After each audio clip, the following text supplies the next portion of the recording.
reemplazar la zona donde está el número con otro valor. Constante, le digo acá, ¿no? O sea, pintada un valor, por ejemplo, 170, lo que sea. Bueno, entonces, ¿qué distingue, con lo que saben hasta ahora de imágenes, los números de todo lo otro?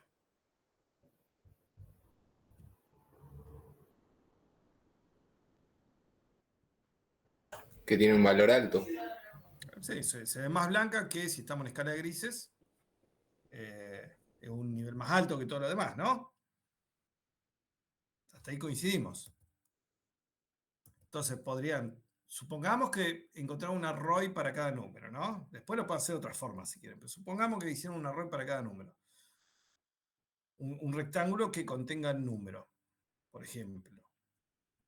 Pueden tomar esa ROI y fijarse, o sea, indexar esa ROI de manera tal que las posiciones de dicha ROI cuyos valores sean mayor a un umbral que ustedes definen, lo reemplazan con otro valor constante.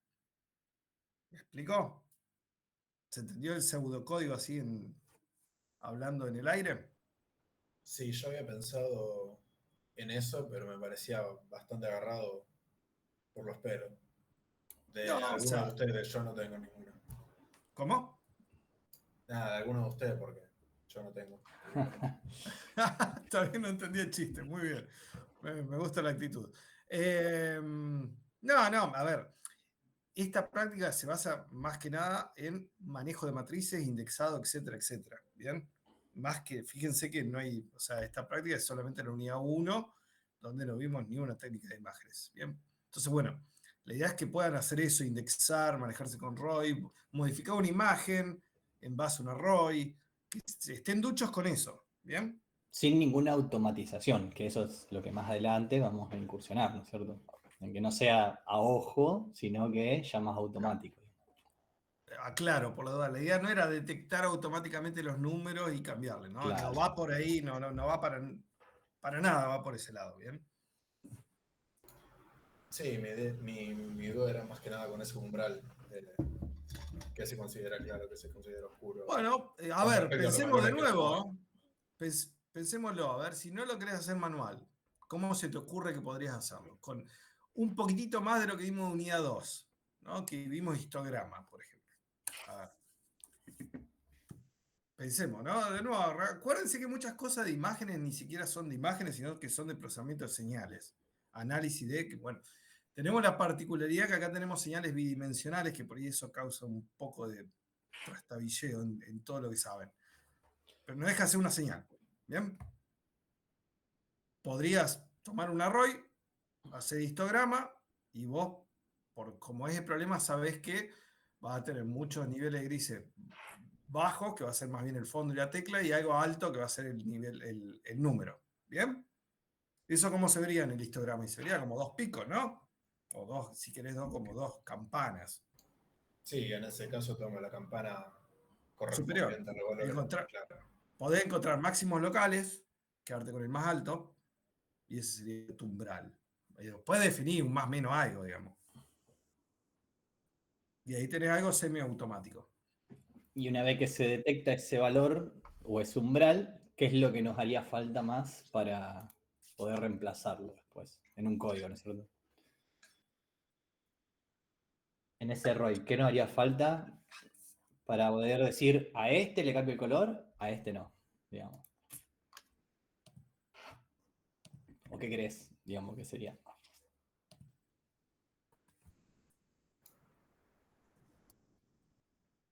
No sé si estoy entendiendo la pregunta porque hasta ahora tenemos o sea, si Bien, tengo la ROI, tengo el la área. sección cortada Bien. de una que después va a pasar a hacer la de todas las teclas directamente.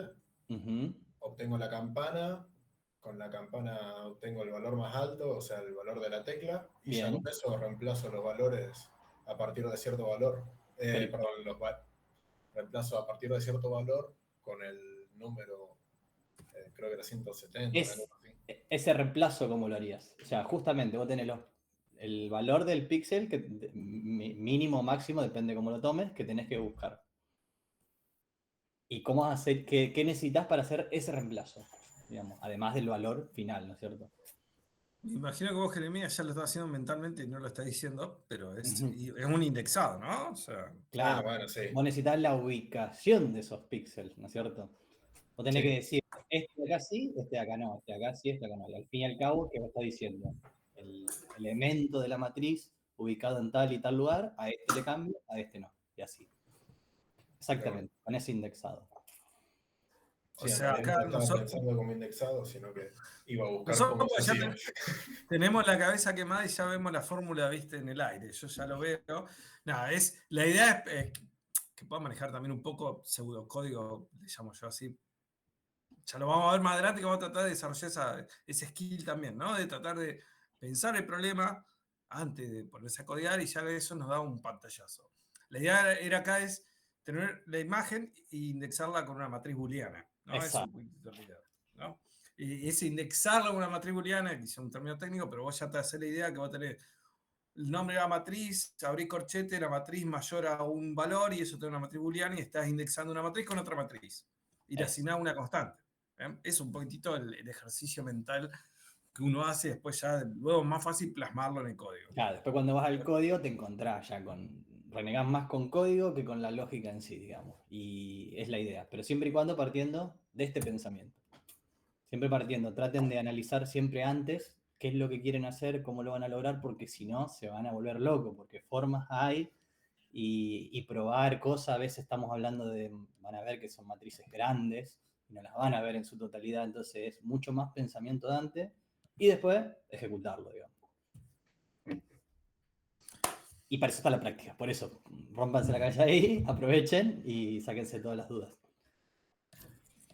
Perfecto, Bueno, gente. Bueno, ahora sí. No, de nada. Vamos a arrancar la clase. Bueno, ahora aguántenme que comparto.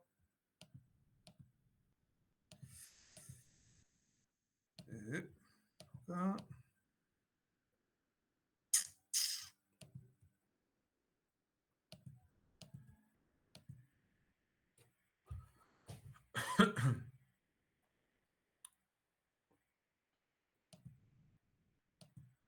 Bien.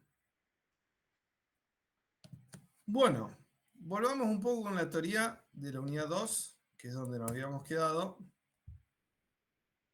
Bien. Que, bueno, breve repaso nuevo, habíamos dado transformación y filtrado, habíamos arrancado a dar, y primero dimos todo lo que es transformaciones de intensidad en base a obtener una información de toda la imagen. Es decir, no vamos a tener en cuenta un vecindario de un píxel para predecir o para definir en realidad el valor de dicho píxel en la imagen de salida, sino que hacíamos algún tipo de operación sobre toda la matriz y obteníamos algún tipo de transferencia o función que nos mapee de la entrada a la salida. En base a eso vimos ajuste de contraste, aplicaciones, transformación logarítmica, techado de contraste, etc. ¿Bien? Y luego pasamos a una operación bastante útil, que se suele utilizar bastante, que es ecualización de histograma. ¿Bien? Hablamos un poquitito de la matemática que está por detrás, en qué se basa, si bien no vimos la prueba matemáticamente detallada, fue un indicio por dónde va. ¿Bien? Para que tengan idea más o menos cuál es el trasfondo de esta transformación y que no es una caja negra, ¿no? Que a fin de cuentas para nosotros nuestra transformación, nuestra función que para el ajuste de contraste era algo como esto, en nuestra ecualización de histograma, dicha función proviene de la acumulativa de la imagen de entrada. Es decir, es un caso particular en donde la función que determina la relación entre la entrada y la salida está dada por la propia imagen en cuestión. No es fija para cualquier imagen. ¿Bien? Bien. Y luego un caso especial que era el ajuste o especificación de histograma. Bien. Que nada, no dimos demasiado, se los comenté para que sepan que existe. Es algo muy particular, pero bueno, con lo que ustedes ven acá lo pueden entender. Y con eso damos por terminada la parte de transformación de intensidad en base a un análisis de toda la imagen. Bien. Y ahora vamos a pasar a otra rama de transformación de intensidad, que es una de las más conocidas, que es la que se conoce como filtrado espacial. Bien.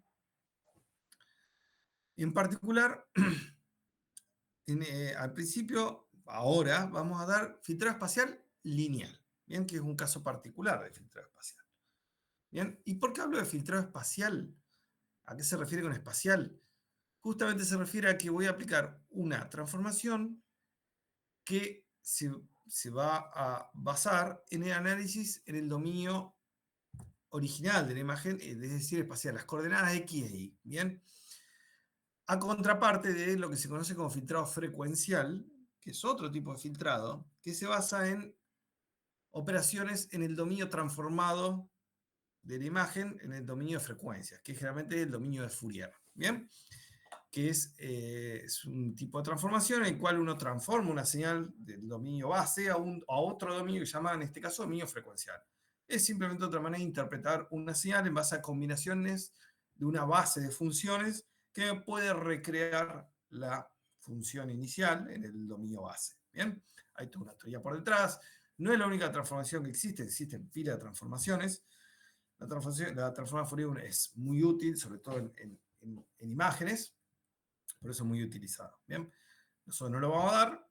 Como les dije, está el apunte, también acá en el campus, lo pueden ver, está la práctica, que es la parte 3 del código, y está obviamente en la bibliografía, la teoría que está por detrás. Bien, pero bueno, a ustedes para poder dar eso les falta la pata de matemática, que bueno, si tengo que dar transformada Fourier, se me da medio curso y no nos dan los tiempos. Bien, pero bueno, vamos a dar el filtrado espacial.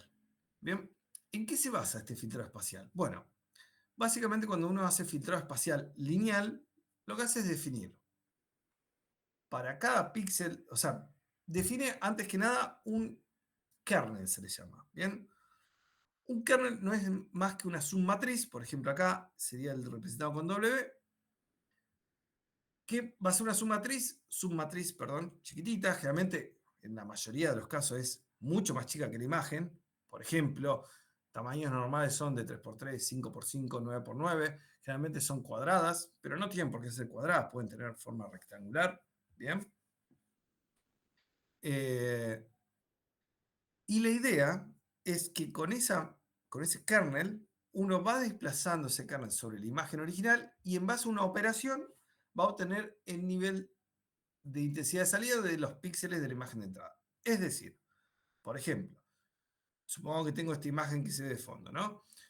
Yo lo que voy a hacer es recorrer píxel a píxel esa imagen y voy a superponer este kernel sobre el píxel en cuestión, generalmente centrado en el centro del kernel, es decir, supongo que paro en el píxel 00, este es mi kernel, hago coincidir el elemento central del kernel sobre el píxel en cuestión, y eso me define un vecindario en la imagen original, ¿no? Es como que superpongo el kernel, y acá vemos la zona de la imagen original que queda superpuesta sobre el kernel, y luego una operación entre estas dos submatrices. Bien, eso me va a dar un único valor, un nivel de gris, que es el valor que va a tener dicho píxel en la imagen de salida. Bien, kernel, máscara, hay diferentes formas de llamarlo, generalmente lo más común es un kernel, y en realidad la operación que llevamos a cabo se llama convolución. Bien, hay todo un trasfondo matemático, o sea, la convolución es una operación matemática que se aplica no solo a imágenes, es una operación matemática como existe la integral, como existe la derivada, como existe el máximo, el mínimo, etcétera, etcétera. Es un operador, ¿bien? Un operador matemático que tiene una definición, generalmente se define en tiempo continuo, en señales continuas, y luego se lo extrapola a señales discretas. ¿Bien? Viene de la parte, o sea, este operador viene más que nada de la rama matemática que trabaja con la teoría de sistemas y señales, donde uno generalmente lo utiliza para modelar cierto comportamiento de un sistema, ¿no? Entonces uno tiene una entrada, el sistema se modela con algo que se lo conoce como función transferencia, y la convolución de la entrada con esa función transferencia me da la salida, ¿bien? Viene de esa rama de la matemática, si se quiere. Y acá lo utilizamos para aplicar, para desarrollar operaciones en imágenes. Entonces, la idea es que tengo una imagen de entrada, defino un operador que va a ser algo útil, ya vamos a ver que existen diferentes filtros, que es lo que ustedes deben conocer de imágenes.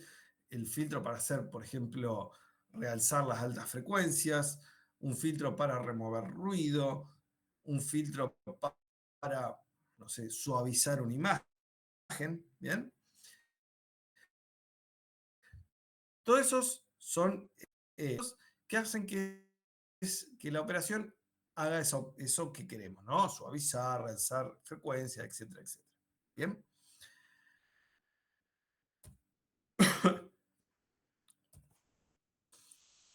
Como les decía, para el caso de filtrado espacial lineal, con una máscara de 3x3, máscara o kernel, en este caso sería esta que muestro aquí, ¿no? Y como verán, algo que no mencioné, dicho kernel se indexa también con sus propios índices. ¿Qué quiero decir? Si tengo un kernel de 3x3, generalmente uno define el centro de ese kernel, o el ancla, que le llamamos ancla también, generalmente es el centro, ¿no? Y a ese centro le asignamos las coordenadas 0, 0, ¿no? Y a partir de ese centro defino las posiciones de los otros elementos del kernel. Por ejemplo, acá arriba es -1, -1, porque, teniendo en cuenta el sistema coordenado, me doy 1 para la izquierda, y negativo, y 1 para arriba, x negativo, ¿no? Esta sería la posición -1, 1, en base al indexado de ese kernel, ¿no? Que es otro indexado que el de la imagen original. El de la imagen original, uno va a estar analizando en una posición XY, por ejemplo acá, la posición 0, 0, y si yo me quiero ir al píxel arriba a la izquierda, sería x menos 1 y menos 1, y abajo a la derecha, x más 1 y más 1. ¿Bien? Entonces, ojo que acá se empieza a complicar un poco el tema de los índices, pero bueno, ya vamos a ver cómo hacemos. Entonces, Una pregunta ahí. Los sí, índices de eso, -1 y los negativos en general, ¿existen en la imagen? va a haber una correspondencia, sí. Ahora vamos a ver lo vamos a ver con un ejemplo para que quede más claro. Por lo pronto, hágase esa idea. ¿Bien? Más allá de que lo vamos a ver con un ejemplito que va a ser más claro, matemáticamente lo que hacemos, en principio, que luego vamos, yo no quiero aturdirlo mucho con la matemática, yo ahora voy a decir algo que puede estar matemáticamente incorrecto, pero vamos a ver que bajo ciertas suposiciones va a estar bien. El caso más fácil es decir, tomo este kernel, lo superpongo sobre la imagen y multiplico punto a punto. Es decir, este elemento por este elemento por este elemento por este, y así con todos. Y luego sumo el resultado de todas esas multiplicaciones. ¿Qué es esto que ven acá? Fíjense que acá hay dos índices diferentes. Por un lado, el de la imagen, que es X, bueno, que son estos dos, y el del kernel. ¿Bien? Pero como le dije que se superponen, fíjense, el XY se superpone con el 0, 0, y por ejemplo, el -1, -1 con el x-1, perdón, y -1 con el kernel en -1, -1. Si uno lo desglosa, le queda esta operación y nos da un valor, en un escalar, punto flotante, Win8, después veremos qué tipo de dato. Y eso define el nivel del píxel en la imagen de salida en la posición XY también, ¿no? Porque, como dijimos, estamos analizando el punto XY, que puede ser el 0, 0, el 1, 1, el cual sea, ¿bien? Vale la misma nomenclatura, ¿bien? Un punto genérico. Luego la máscara se desplaza en toda la imagen, ¿no? Por ejemplo, agarro la fila, recorro todas las columnas, paso a la segunda fila, todas las columnas, etcétera, hasta llegar a la última fila, ¿bien? Vamos a ver que bajo ciertas suposiciones esto es equivalente a este cálculo que yo le digo que se llama convolución. Esto que les acabo de mostrar es la operación de convolución. ¿Bien? Fíjense que no es más que una sumatoria de multiplicaciones. ¿Bien? En continuo la convolución es un integral. ¿Bien? Como siempre, en discreto las tenemos sumatorias y en continuo tenemos integrales. ¿Bien?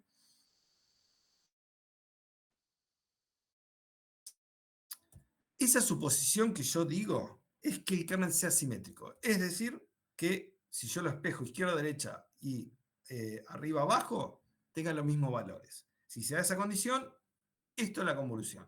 Si no se da esa condición, en realidad lo que estoy haciendo es la correlación, que la correlación es otro operador, al igual que la convolución. Bien, quizás lo conozcan un poco más, porque el nombre lo dice, lo que hace es correlacionar dos señales y lo que mide en realidad es la similitud, o podemos obtener un índice de similitud entre dos cosas. ¿Bien? Dos señales, dos sistemas, dos entradas. ¿Bien? Bueno, uno podría pensar, listo, hago un doble for y dentro de ese doble for hago otros dos for, o sea, doble for para recorrer fila y columnas de la imagen y para cada una de esas iteraciones lo que hago es dos for para recorrer el kernel y multiplicar punto a punto. ¿Bien? ¿Se puede hacer? Sí, se puede hacer. ¿Es eficiente? Para nada eficiente. Esa operación de convolución o correlación lo hace en OpenCV, lo hacemos con la función filter2D. ¿Bien? Esta es una función de OpenCV. ¿Bien?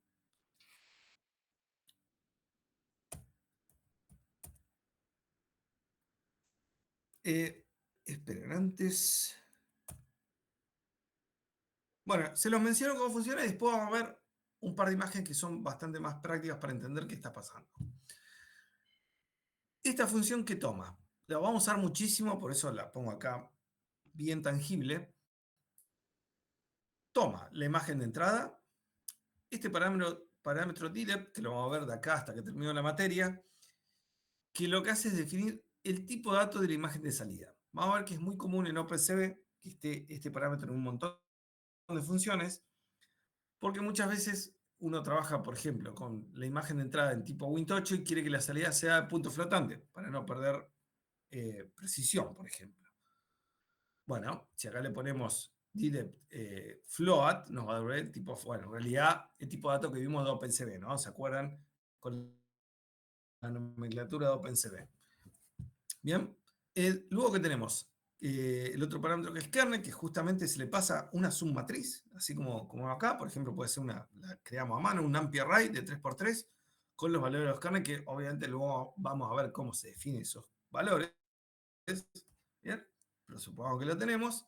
Luego el destino, que ya hablamos, que no lo utilizamos acá, viene de heredar de que todo esto está en C++. Anchor, delta, que son dos parámetros que bueno, acá en la materia casi nunca lo vamos. Anchor es el ancla, que define el centro del kernel, que es decir, define el píxel que voy a hacer coincidir con el píxel de la imagen bajo análisis, que puede ser el centro o no. En el 99% de los casos es el centro. ¿Bien? Puede ser otro. Por ejemplo, yo puedo decir, bueno, el píxel bajo cuestión lo hago coincidir, por ejemplo, con el elemento más arriba y más a la izquierda, ¿no? En ese caso, uno debería pasarle el ancla igual a un vector que tenga -1, -1. Porque quiere decir que me estoy desplazando una izquierda y una derecha del centro original del kernel. ¿Bien? Y luego delta es un valor, uno le puede sumar a la imagen de salida, al valor de salida, un valor constante, ¿no? Eso lo van a ver también, es muy común en todas las funciones de OpenCV. Nada, generalmente no le sumamos nada. Y border type es un parámetro que define cómo se comporta esto en los bordes. Porque nadie me dijo nada, pero si yo hago, supongamos que tiene el píxel 00, y hago superponer el kernel, el centro, acá con el 00, los 5 elementos que tienen valores negativos en sus coordenadas quedan por fuera de la imagen, ¿no? Entonces acá cuando multiplico, ¿qué le asigno a los valores de la imagen que están por fuera? No están definidos.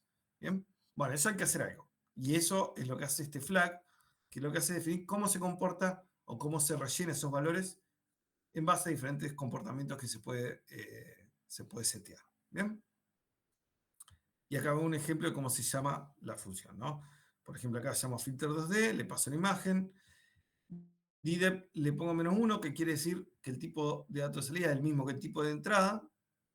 El kernel lo defino acá, por ejemplo, vamos a ver que esto es una matriz de 5x5 con todos valores 1/25. Vamos a ver que este es un kernel que lo que hace es promediar, suavizar, o lo que se conoce también como un filtro pasabajos. ¿Bien? Y luego digo que el comportamiento de los bordes sea de tipo border default, que ya lo voy a mostrar cómo funciona. ¿Bien? Bueno, vamos a ver ahora un ejemplo visual de cómo funciona esto. En el campus, si ustedes se bajaron todo lo de la unidad 2, van a ver que hay dos archivos que se llaman convolución 2D, A y B. Vamos a abrir primero el que se llama A. Si abren el A, van a ver esto. ¿Mm? Esto es bien gráfico, fíjense. En azul se muestra la imagen de entrada y en verde la imagen de salida. Bien, obviamente tienen el mismo tamaño. Y acá, en un verde más oscuro, estoy mostrando el valor del píxel salida. Y acá abajo, en ese sombreado, muestro el kernel que define esta transformación, cómo se superpone con la imagen. Fíjense, y fíjense que acá hago una operación, no estoy diciendo qué, pero básicamente estoy haciendo la convolución, y me da como resultado el valor de píxel de salida. Bien, entonces la idea es lo que se muestra ahí: recorrer toda la imagen, aplicar esa operación y me da un valor que lo pongo en la imagen de salida que coincide con la posición del ancla sobre la cual está en la imagen original. Bien, y acá en punteado son los bordes que no están definidos de la imagen, ¿no? Que eso hay que hacer algo. Bien, ese comportamiento de los bordes, que ya vamos a ver, hay diferentes tipos de comportamientos que se pueden setear. Y luego la imagen 2B, un poco más completa, que vamos a verla bien detallada, que es muy práctica. Fíjense, acá tengo una imagen, sería una matriz chica, obviamente, para poder hacerlo numéricamente y que se entienda bien paso a paso, que sería la imagen de entrada, y acá el kernel. El kernel es de 3×3, que tiene estos valores particulares, que ya vamos a ver qué tipo de filtro es, que en particular es un filtro laplaciano, que lo vamos a ver luego. Un aproximador es una aproximación de la segunda derivada. Bien. Y vamos a ver paso a paso cómo funciona este filtrado espacial. Bien. Ese es el kernel. Bien. En este caso en particular, el ancla va a ser el píxel central del kernel, es decir, el valor por default en filter 2D de OpenCV, que ahí le llamo el origen, que va a coincidir con el ancla. Y luego empezamos, ¿no? Me pone en la posición 0, 0, hago coincidir el ancla con el píxel en cuestión, el 0, 0, tomo el vecindario, ¿bien? Y en este caso, fíjense que los valores que están por fuera de la imagen no están definidos, y en este caso en cuestión lo que voy a hacer es aplicar una técnica que se llama replicate, ¿bien? Que lo que hace es replicar el valor en el extremo en esos píxeles que están por fuera. Por ejemplo, acá este valor que no lo tengo, replico el valor más cercano, que está a la derecha. Acá el que está a la derecha, acá el que está en la esquina, acá el que está abajo y acá el que está abajo. ¿Bien? Y así puedo hacerlo con toda la imagen y obtendría, o sea, tengo definido todos los bordes, ¿no? Ya no va a haber problema de que no está definida los valores para realizar la convolución. ¿Bien? Eso no Entonces tiene, empezamos. perdón, ¿no Sí. una deformación de la imagen en el borde? ¿O no No interesa? diría deformación, sino que estoy agregando información que no existe. ¿Bien? Sí, puede ser verdad eso. Luego vamos a ver cómo afecta. ¿Bien? Pero algo hay que hacer. O rellenamos con ceros, que se llama zero padding, o replicamos el valor, o espejamos, o acá es sencillo porque en realidad fíjense que es un kernel de 3×3. Pero imagínense que fuera un kernel que mide, no sé, 5×5. Ya tengo dos valores. ¿Bien? Y ahí, bueno, podría aplicar como si fuera un espejo. Aparecen diferentes técnicas, que la vamos a ver luego. ¿Bien?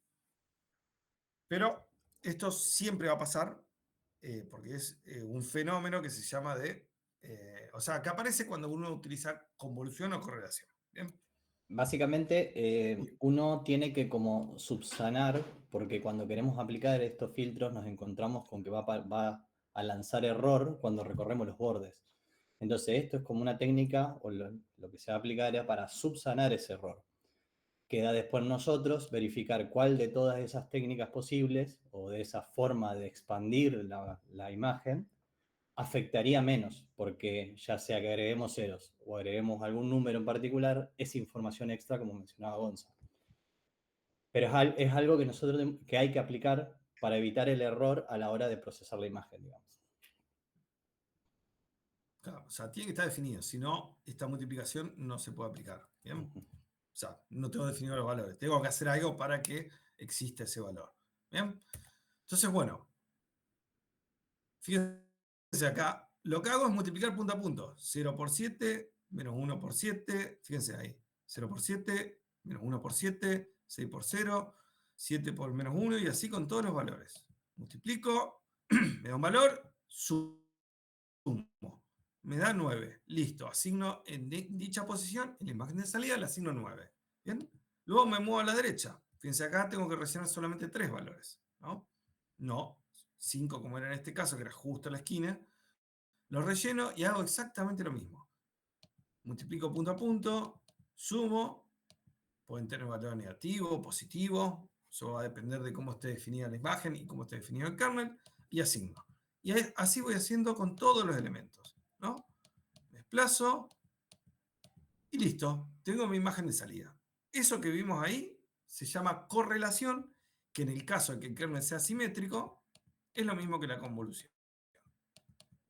Fíjense, en este caso, el kernel justamente es simétrico. O sea, de arriba a abajo es simétrico y de izquierda a derecha es simétrico. Quiero decir, de arriba a abajo, este elemento igual a este, este a este y este a este. Y de izquierda a derecha, este a este, este a este y este a este. ¿Bien? Bueno. ¿Alguna duda con esto, chicos? Bien. Sigamos entonces. Bueno. Como les decía, en realidad esta función internamente lo que hace es calcular la correlación. La operación matemática que hace, o sea, salvando la notación matemática, es esto.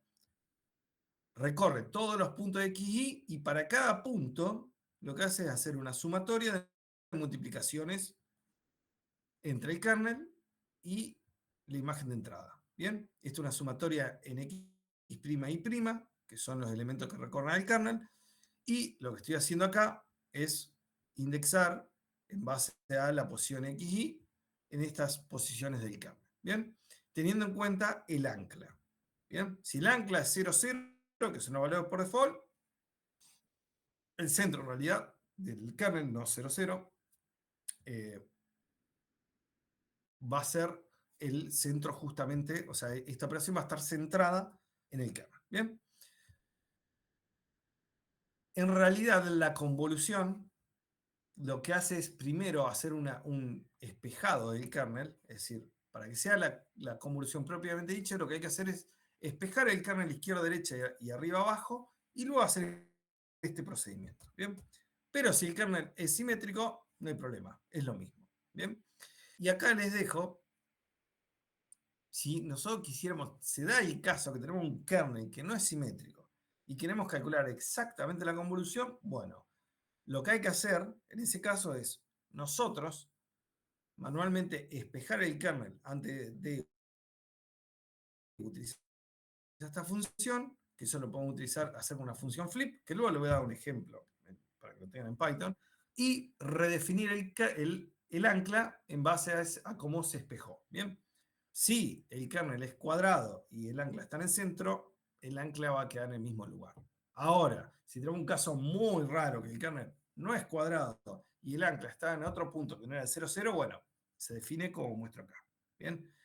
En el 0,0005% de las aplicaciones pasa esto, ¿bien? Por decirlo de alguna manera. Entonces, realmente nunca vamos a tener que redefinir el ancla. ¿Bien? Pero bueno, de manera concreta, sí, en el caso más general, hubiera que hacer esto. ¿Bien? Siguiendo con la operación matemática de la convolución, acá les muestro un ejemplo de cómo sería en una dimensión para luego extrapolarlo en 2 dimensiones y volver a relacionar esto que yo se los mostré tipo ejemplo con la operación propiamente dicha de convolución y correlación. ¿Bien? Si estamos en discreto y tenemos una señal unidimensional, por ejemplo, esta sería nuestra señal f, y tenemos nuestro kernel, en este caso sería una señal también unidimensional más chiquita. Si quisiéramos hacer la correlación, la operación es la siguiente. Es desplazar el kernel para cada posición de la señal original y multiplicar punto a punto, sumar y nos da resultado. ¿Bien? Entonces, lo que hay que hacer es poner el kernel, hacerlo coincidir con la imagen original, hacer algo con los elementos que no están definidos de la señal, en este caso es lleno con ceros, a diferencia del ejemplo que leí antes que era replicar, y se multiplica punto a punto y se obtiene la señal de salida, unidimensional en este caso. ¿Bien? Que es esto que vemos acá, ¿no? Y acá vemos con diferentes desplazamientos del kernel en la imagen, en la señal unidimensional. ¿Bien? Eso es la correlación. La convolución lo que hay que hacer es exactamente lo mismo, solo que antes de hacer este procedimiento se espeja el kernel. Fíjense, este kernel espejado. Fíjense que está rebatido de izquierda a derecha, ¿no? El 1 que estaba acá pasó a la derecha. El 2 que estaba acá quedó igual. Bien, y el 3 queda en el medio. Y luego el procedimiento es lo mismo. Lo hago coincidir con la señal original, relleno con los valores necesarios para que haya solapamiento y voy desplazando elemento a elemento y eso me da la salida, ¿no? En 2 dimensiones, otro ejemplo sería, además de que ya lo mostré, sería este, ¿no? Por ejemplo, podríamos tener nuestra señal original bidimensional, nuestro kernel, ¿bien? Y esta sería lo que hay que hacer es primero rellenar, en este caso también con ceros, y voy haciendo coincidir el kernel con la imagen, multiplico punto a punto y pongo los valores de salida. Bien, me voy desplazando y obtengo este resultado. Bien, ¿qué pasa? Algo que les fui mostrando acá, que suele pasar, no más que OpenCV lo hace automáticamente. Esta es como una definición, si se quiere, más matemática, un ejemplo más matemático. Si hacemos este procedimiento completo, van a ver que la señal de salida es más grande que la señal de entrada, ¿no? Acá pueden ver el ejemplo, que se llama full, el resultado full, generalmente completo. ¿Bien? Esto tiene más elementos que la señal de entrada. Eso pasa por ese relleno que hicimos, ¿no? Y al desplazar todo el kernel, bueno, van a aparecer más valores de lo que tendría que haber. Uno podría recortar la imagen, o la señal en realidad en este caso, para que quede el mismo tamaño. Es decir, descarta de manera asimétrica el elemento al principio y al final, de manera tal que quede del mismo tamaño que la señal de entrada. Bien, lo mismo acá.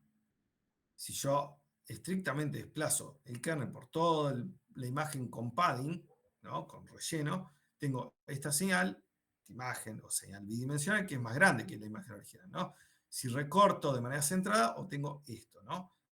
Que se llama same. Generalmente hablamos de full y same. Full, es decir, me quedo con todos los valores obtenidos luego de la operación, que generalmente son más, o sea, un tamaño más grande que la señal de entrada. O same, en el sentido de que el tamaño de la señal de salida es igual que el de la señal de entrada. Filter 2D hace esto, mantiene el tamaño. ¿Bien? A partir de acá no vamos a hablar más de esto porque generalmente vamos a utilizar solamente filter 2D, que esto lo hace automático, pero bueno, a los fines matemáticos es bueno que lo sepan, ¿bien? Que está haciendo esto por dentro filter 2D. ¿Bien?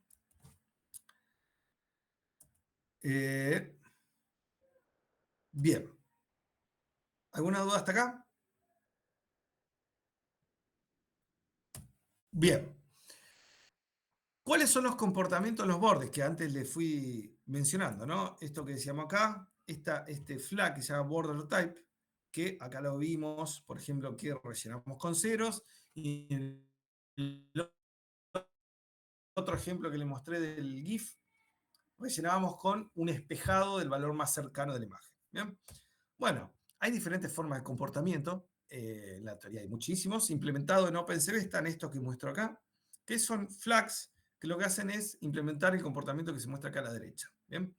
Y acá se muestra un ejemplo de cómo es el comportamiento en una señal unidimensional, ¿no? Esto luego lo replicamos para algo bidimensional y se define por completo la operación. ¿Bien? Por ejemplo, si ponemos el flag border constant, lo que va a estar haciendo es lo que se muestra ahí. Fíjense que además utilizamos letra para que sea más visualmente más fácil de entender. Supongo que estos son los píxeles definidos por las 2 barras horizontales. Esta sería, si se quiere, una fila de la imagen, ¿bien? Con valores A, B, C, D, F, G, H, serían los valores de los píxeles. Y por fuera de la imagen relleno con un valor constante, como dice el nombre. Y ese valor lo podemos definir, puede ser 0, 1, el valor que quiera. Generalmente, el más conocido es rellenar con ceros, ¿bien? Que se llama zero padding en inglés y en la jerga de procesamiento de imágenes. ¿Bien?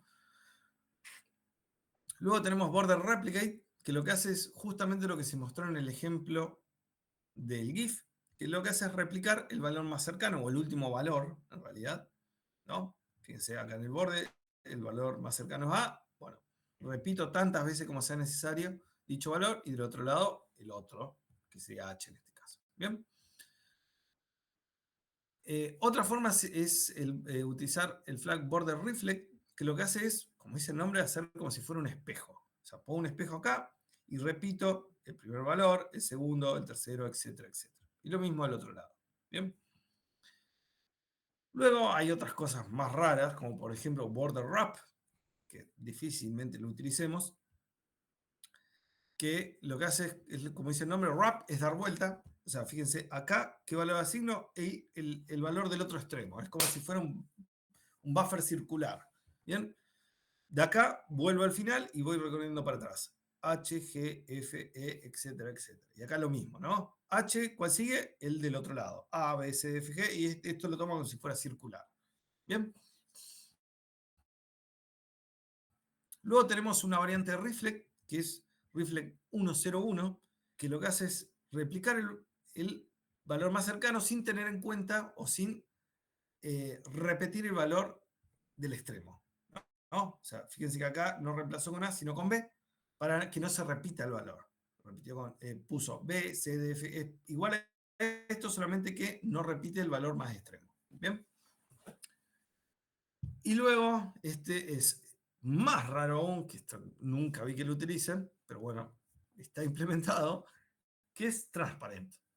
Que es básicamente continuar, o sea, por ejemplo, si acá tengo el valor, por ejemplo, 15, acá va a seguir con el valor 16, 17, 18 y así sucesivamente, incrementando. Y lo mismo al otro lado, solamente que justamente en el otro sentido. O sea, acá habría 10, acá pondría 9, 8, 7, etcétera, etcétera. ¿Bien? Y bueno, estos son otros flags que están dando vuelta. Bien, que el borde, fíjense, por default, OpenCV, esto hay que ver, también depende de la versión de OpenCV, pero en alguna versión que es de donde saqué esto, el flag default lo que hacía era utilizar el 101. ¿Bien? Y antes me preguntaban, ¿cómo esto influye en el filtrado? Es decir, obviamente que uno está agregando información que no existe en la imagen. O sea, cualquier cosa que hagamos no va a ser real, entre comillas, porque no existe y lo estamos creando a mano. Pero bueno, hay que hacerlo para poder aplicar esta operación. Entonces, acá les muestro un ejemplo medio juguete que sirve para justamente ejemplificar qué pasa. Por empezar, aunque sea obvio, hay que decirlo, el problema va a estar en los bordes, ¿no? No dentro de la imagen, porque dentro de la imagen no estamos inventando nada, ¿no? Entonces el problema va a estar o sea, siendo bien detallista, en los bordes y en realidad en una cantidad de píxeles igual a la mitad del kernel para adentro, ¿no? Porque sí, eso siempre y cuando el kernel el ancla esté en el centro del kernel, ¿no? Si tenemos el ancla en el centro del kernel, nos va a estar faltando por fuera la mitad del ancho y la mitad del alto, y lo mismo va a estar superpuesto para dentro de la imagen, ¿no? Entonces, ese borde de la mitad del ancho y del alto del kernel va a ser la zona de la imagen que va a estar afectada por este efecto de borde, se le llama. ¿Bien? En la mayoría de los casos esto mucho no nos afecta, generalmente no le damos mucha bolilla, van a ver cuando empecemos a trabajar que esto ya lo damos por sentado. Pero bueno, es bueno saberlo, ¿no? Y acá, en este caso, le estoy mostrando esta imagen original. Aplicamos un filtrado que se le llama de promediado. Fíjense que el kernel va a ser, en este caso, un NumPy ones de 31 por 31, que es lo mismo que decir que supongamos que todos los valores del kernel valen 1, supongamos, ¿no? En realidad lo que estoy haciendo acá es sumar todos los elementos de ese vecindario, ¿bien? Porque todos los valores de W valen 1, y eso sería más o menos como hacer el promediado, ¿no? Solamente me falta dividir por la cantidad de píxeles de ese vecindario. Si yo llegaría a dividir este resultado por la cantidad de elementos del vecindario, no es más que asignar a la salida el promedio del vecindario de ese píxel en la imagen original. Y eso es lo que estoy haciendo acá. En este ejemplo divido por 31 por 31, que es el tamaño del kernel, y esto no es más que hacer el promedio de cada píxel en un vecindario de la imagen de entrada. Eso es lo que hace esta operación, y acá les muestro el efecto de los diferentes flags del efecto de borde, y el único que genera un poco de ruido es este, que es borde constant porque estoy agregando ceros. Y acá, si agrego cero y estoy promediando con valores blancos, obviamente que se va a ver un degradé oscuro.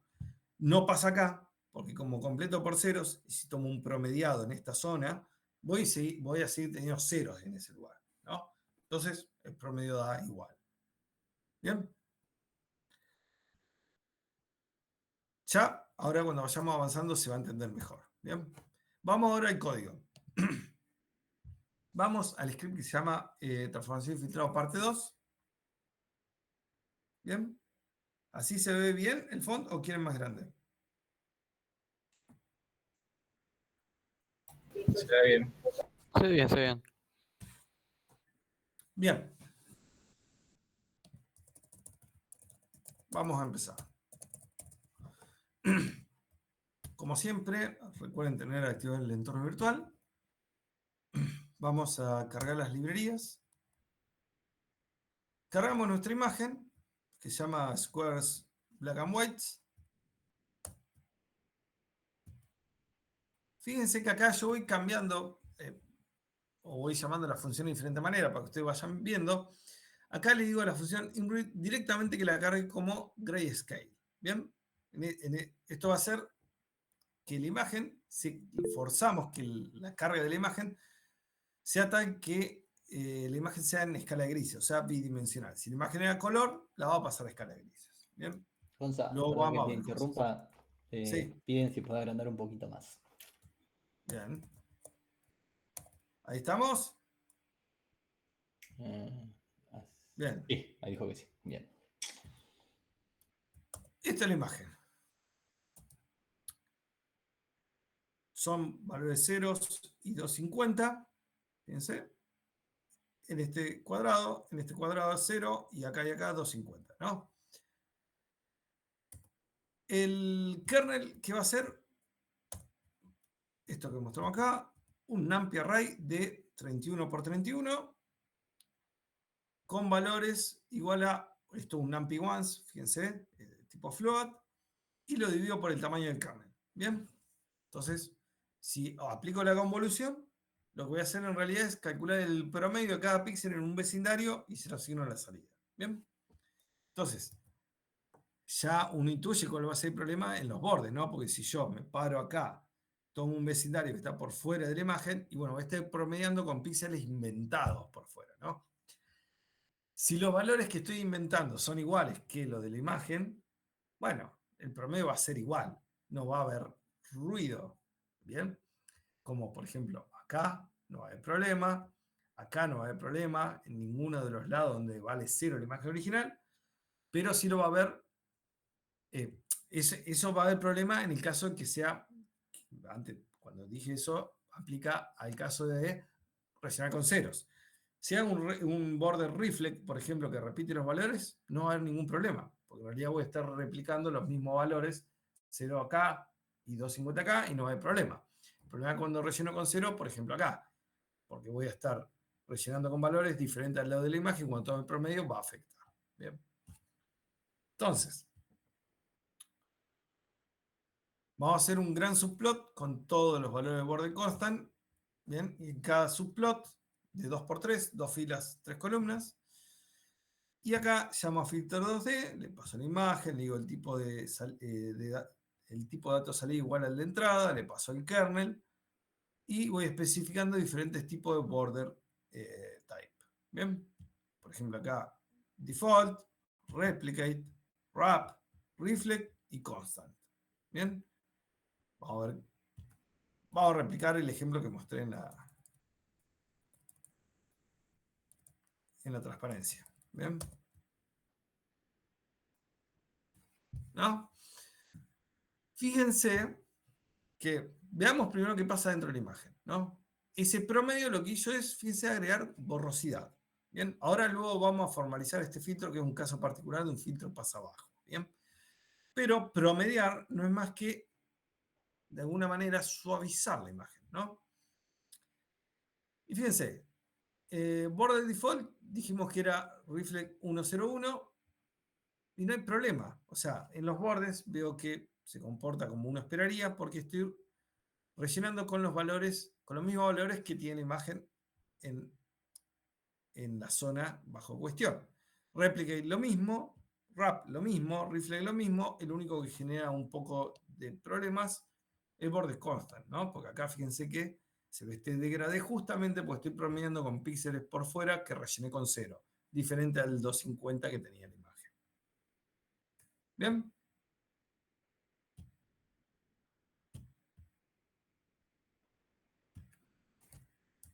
Y ahora empecemos con los diferentes tipos de filtros que existen. En realidad hay pilas y pilas de filtros. Yo acá les voy a mencionar los más comunes, los más utilizados y los que vamos a utilizar acá en la materia. Bien. Empezamos primero con el filtro pasabajos. Bien, que ya el nombre es un poco conflictivo si no damos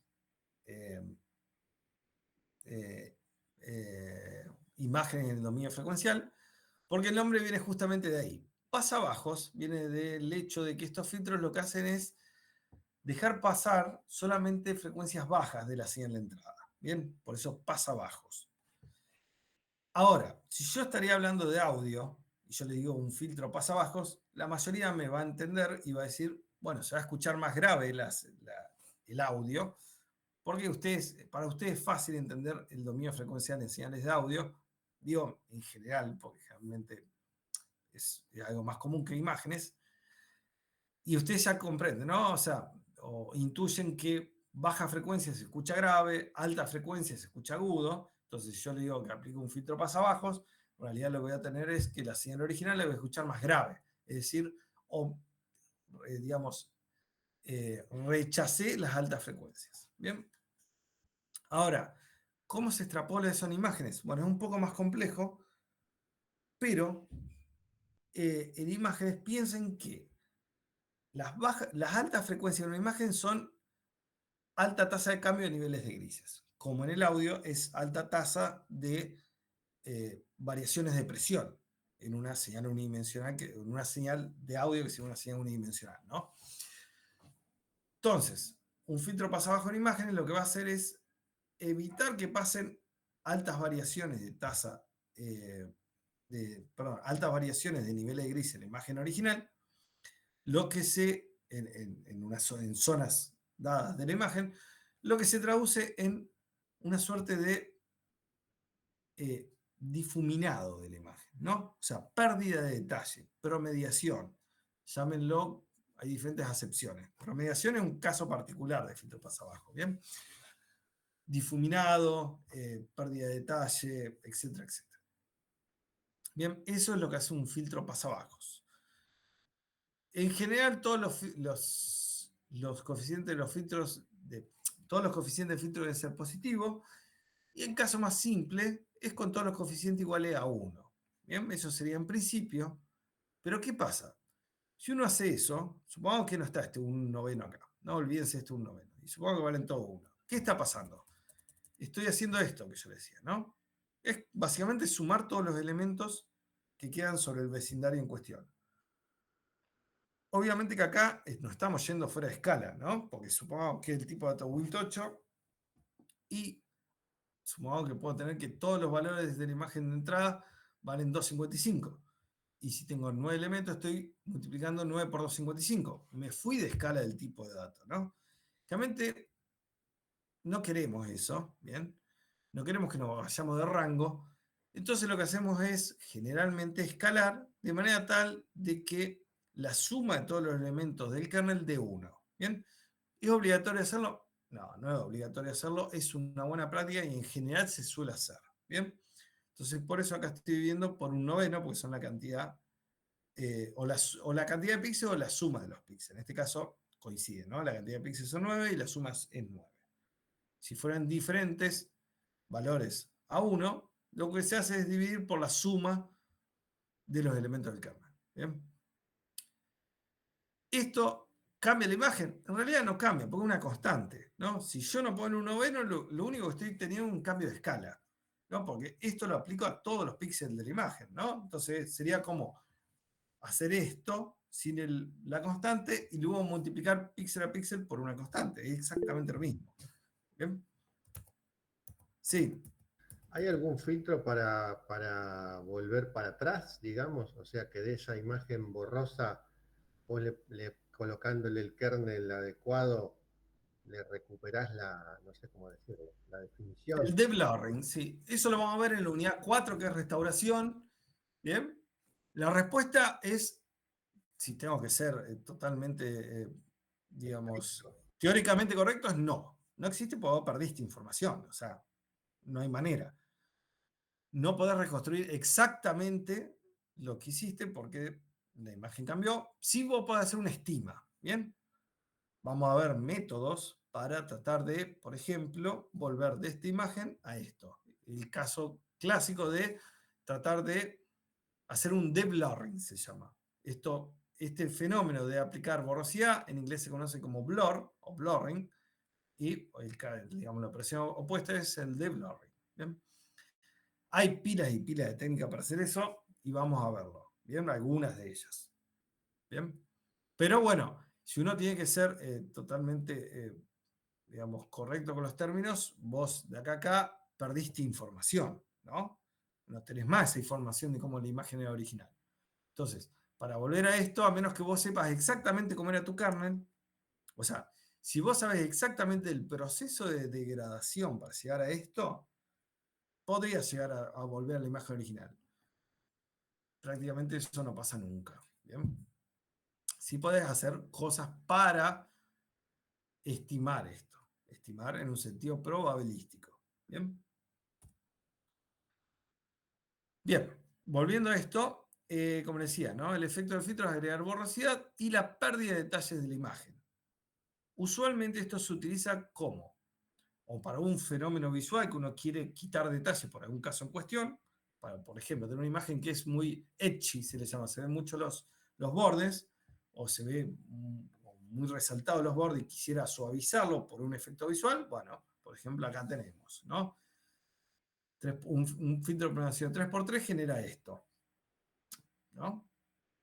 O también se suele utilizar como una etapa de preprocesamiento para eliminar pequeños detalles de la imagen previo a otras técnicas, como por ejemplo segmentación, que lo vamos a ver luego. La unidad que sigue es la unidad de segmentación, y vamos a ver que hay un montón de técnicas para hacer segmentación, y muchas veces uno quiere segmentar la imagen, pero para hacerlo y para que no haya problemas, uno tiende a suavizar la imagen, para no segmentar cosas que no nos interesan, ¿no?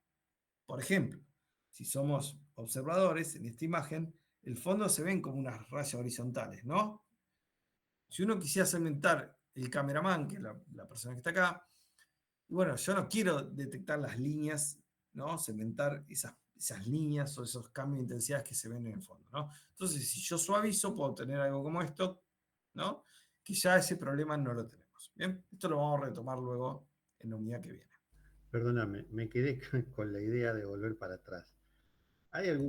¿Se podría aprovechar esto para hacer una especie de encriptación? O sea, yo te mando la imagen de un número de cantidad de cifra, le paso el borrador este por arriba, el kernel, y te mando esa imagen.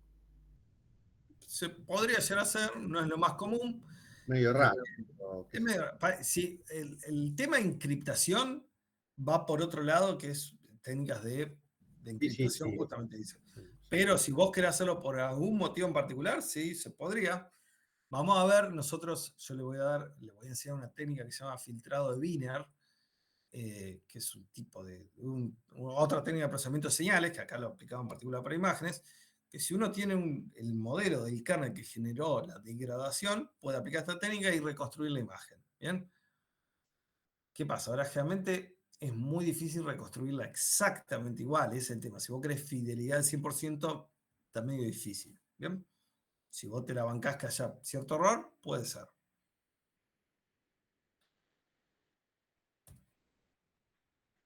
Bien. ¿Alguna pregunta más? ¿Alguna duda más?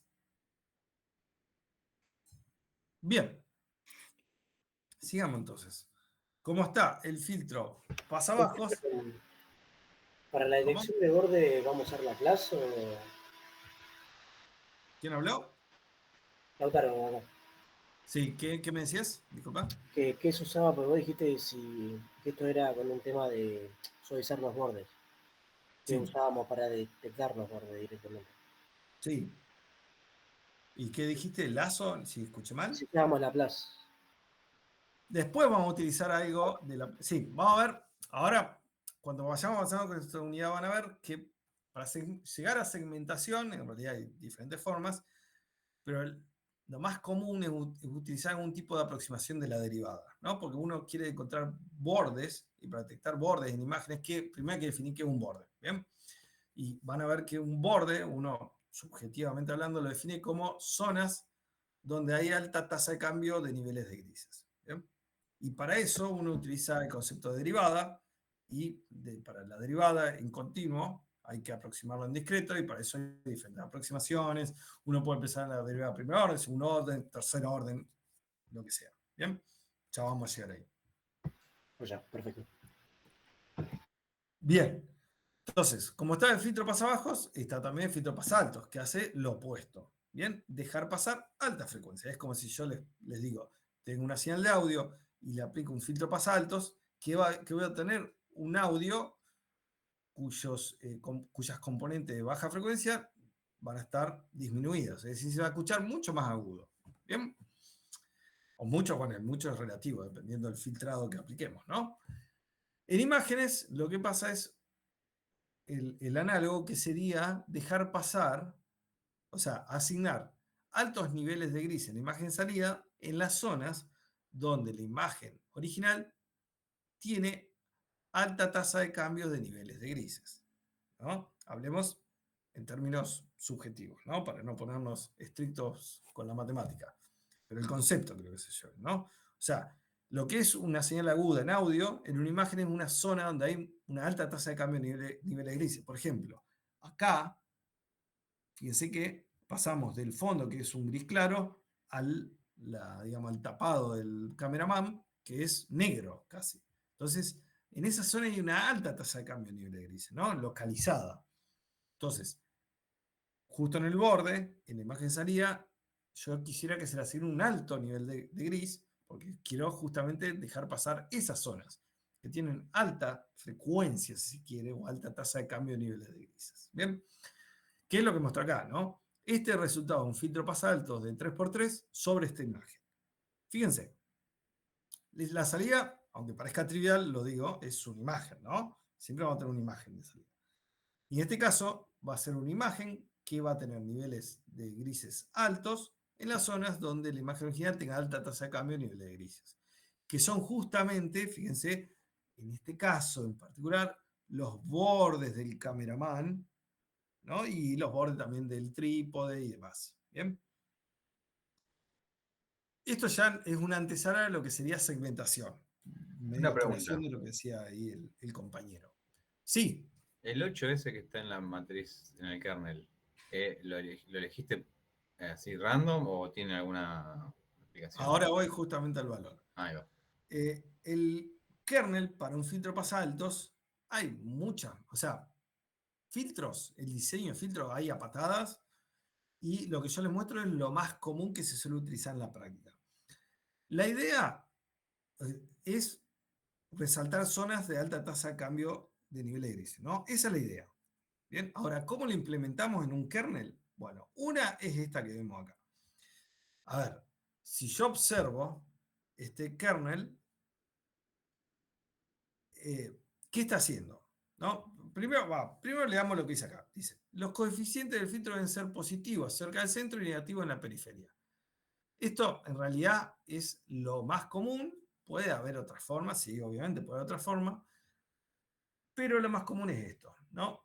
Yo quiero, generalmente el kernel va centrado en el píxel en cuestión, yo estoy analizando acá el centro, ¿no? Este centro el centro del kernel que se superpone con el píxel que estoy analizando mientras recorro la imagen, y yo voy a analizar si ese píxel está en una zona de alta tasa de cambio de niveles de grises, ¿no? Igual la suma del kernel da 0. Ese se busca ese valor, digamos. Ahí no me dejan llegar al... Perdón. Pero sí, no, está bien, está Mucho bien. spoiler. Sí, déjenme llegar ahí, pero sí. Fíjense, vamos a entenderlo. Notar que la suma de los coeficientes es nula, primero, ¿no? Una observación. Pero antes de llegar a eso, ¿qué estoy haciendo? Estoy multiplicando el píxel en cuestión por un alto valor y le estoy restando todo su vecindario, ¿no? Fíjense, acá el píxel en cuestión lo multiplico por 8 y le resto, en este caso, multiplicado por 1, cada uno de sus elementos en el vecindario de ese kernel, ¿no? Ahora, interpretemos eso. ¿Qué estoy haciendo? Estoy tomando un píxel, ¿no? Y lo multiplico por 8 justamente porque lo estoy comparando con 8 vecinos, ¿no? 3 acá y este, ¿no? Entonces, por eso multiplico por 8 y le resto cada uno de sus vecinos, ¿no? Es como tomar la resta de ese píxel en cuestión menos 1, ese menos otro, restar. Esa resta me da una idea de la diferencia de nivel de intensidad entre el píxel en cuestión y su vecino, y es como que sumo luego todas las diferencias entre dicho píxel y todos los vecinos. Se llevaron esa idea, ¿no? ¿Me entendieron? Entonces, si hay mucha diferencia entre el píxel y sus vecinos, la suma de la diferencia va a ser alto. No, olvídense este noveno, olvídense. Como ya le dije antes, olvídense acá. Si hay una alta tasa de cambio entre el nivel de píxel bajo análisis y sus vecinos, este resultado de la convolución va a ser alto. ¿Bien? Que por eso acá se va a ver alto el nivel del píxel de la imagen de salida. En cambio, supongamos que estamos pasando por una zona constante en la imagen, por ejemplo acá al fondo. El píxel en cuestión, en el caso extremo, va a ser igual a todos sus vecindarios, ¿no? Supongo que estoy en una zona donde toda la imagen vale, qué sé yo, 250. Entonces, ¿cuánto me va a dar acá? Si la imagen es constante en esa zona. Y yo voy a tener, por ejemplo, 8 por 250 menos 8 veces 250. 0. Entonces, por eso acá da 0. ¿Bien? Bueno, en este caso no es 0 exactamente, pero me entienden la idea, ¿no? ¿Qué es lo que formalizo acá?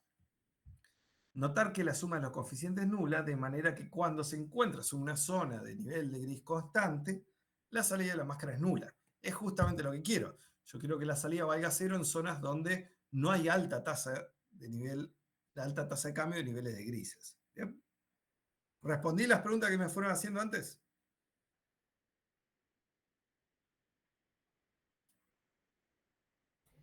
Sí.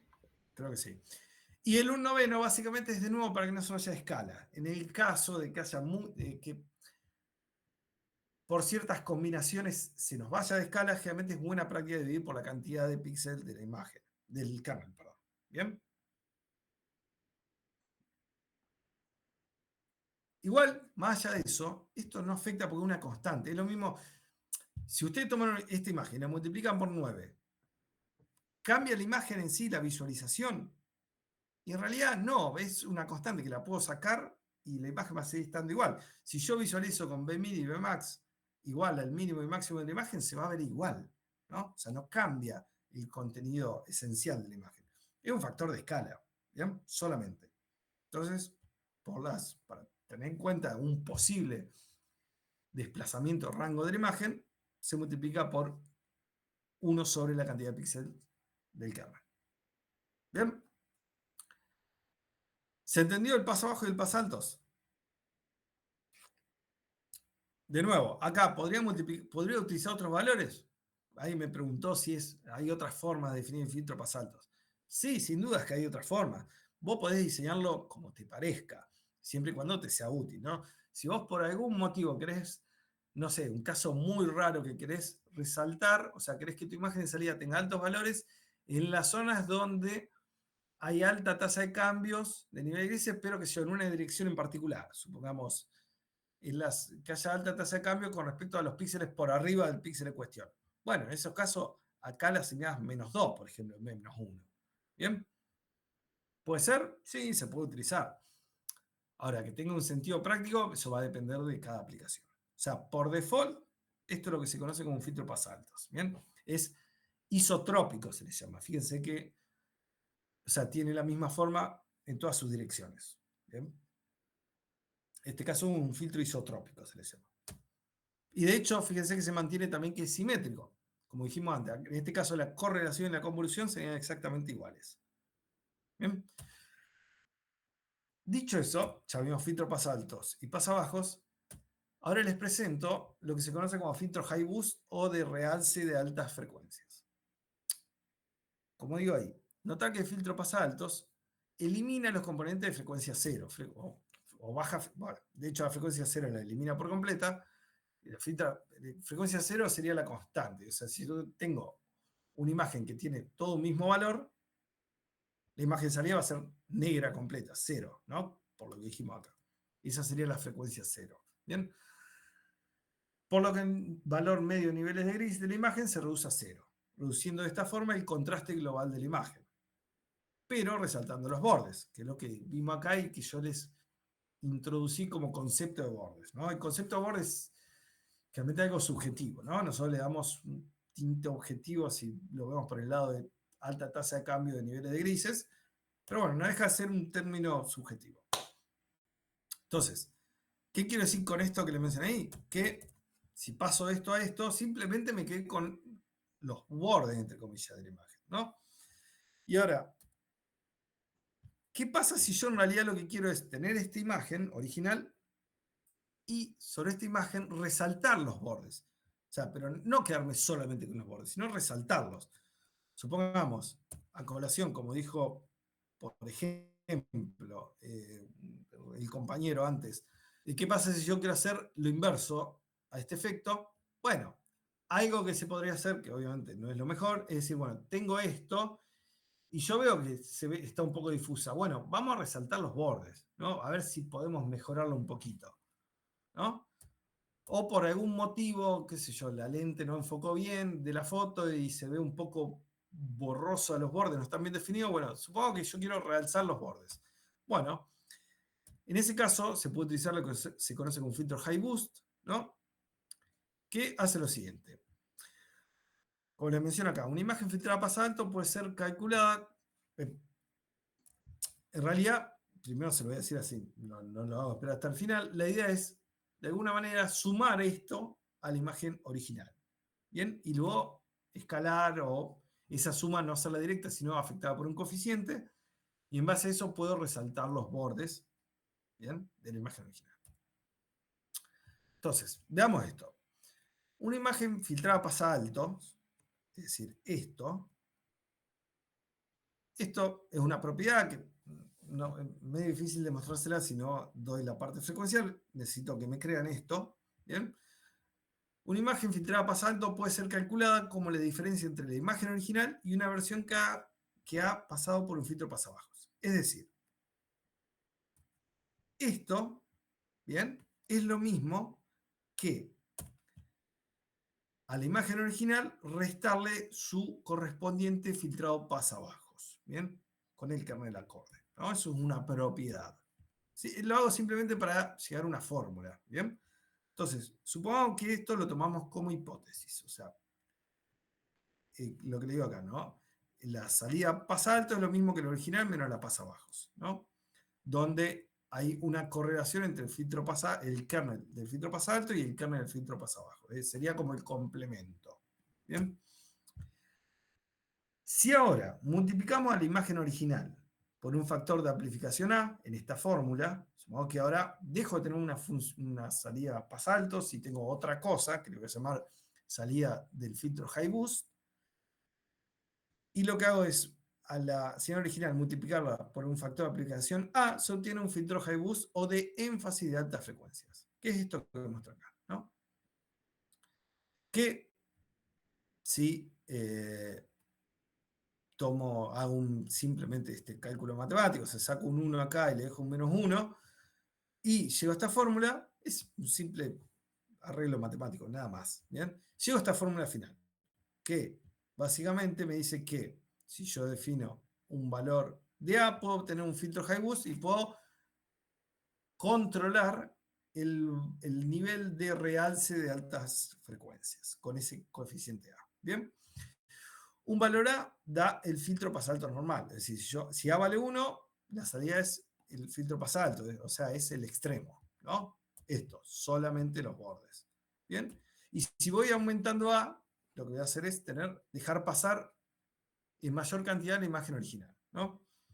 Como digo acá, cuando A es mayor que 1, parte de la imagen original se añade al resultado del filtro pasaltos, lo que devuelve parcialmente las bajas frecuencias. El resultado es que la imagen high boost se parece más a la original con un grado de mejora de los bordes, que depende obviamente de dicho valor. Acá vemos la imagen original, un filtro high boost de 3x3 y otro de 5x5. Ven cómo se resaltan los bordes, ¿no? De acá a acá podemos ver que los bordes están bastante definidos. Y acá se ven mucho más definidos y ya empieza a aparecer un fenómeno que es muy común en este tipo de filtrado, que es el fenómeno fantasmal, se le llama, o hay diferentes maneras de llamarlo, Phantom Effect en inglés. Fíjense que en los bordes se ve como medio blanco, ¿no? Bueno, el clásico ejemplo, el clásico caso, cuando digamos, el filtro high boost se aplicó con un coeficiente muy alto. ¿Bien? Puede ser que querramos ese efecto, no, eso va a depender de la aplicación en cuestión. ¿Bien? Pero si la idea era estéticamente aumentar el borde, puede ser que en este caso nos pasamos un poquito. ¿Bien? Y el kernel, para hacer este filtrado high boost, en base a este cálculo, se define así. Es un kernel que vale todo menos 1 en sus elementos periféricos, y en el centro vale W, que vale 9 por A menos 1. ¿No? Esto sale del cálculo que vemos acá. El 8 sobre 9 ahora pasa a valer 9A menos 1, donde A es el coeficiente que controlamos. ¿Bien? Con A, obviamente, mayor o igual a 1. ¿Alguna duda hasta acá? Bien. Vayamos ahora a ver el código de esto. Así lo vamos más en detalle. Sigamos acá. Vamos a... Bien, vamos a dar los 3 filtros que mencionamos. El pasabajos, el pasaltos y el high boost. Bien. Vamos a cargar el cameraman. Bien. Y vamos a empezar con el filtro pasabajo primero. Vamos a utilizar un filtro promediación. Hay diferentes filtros pasabajo. Luego vamos a ver otras versiones. Bien. Pero vamos a empezar con el promediación, que fue el que les mostré recién. Y vamos a utilizar uno de 3x3, uno de 15x15 y uno de 31x31. Bien. Recuerden siempre dividir por la cantidad de los píxeles o la suma del kernel. En este caso coinciden. Bien. Fíjense como le digo acá, esto es trivial, pero bueno. Yo acá, cuando hago NumPy, fíjense, si hago esto solo, bueno, acá el kernel ya de por sí me lo da en float, pero bueno, si hubiese puesto Win8 y dividido por esto, automáticamente hace un casting a float. Bien. Entonces, acá tengo los 3 kernels en float.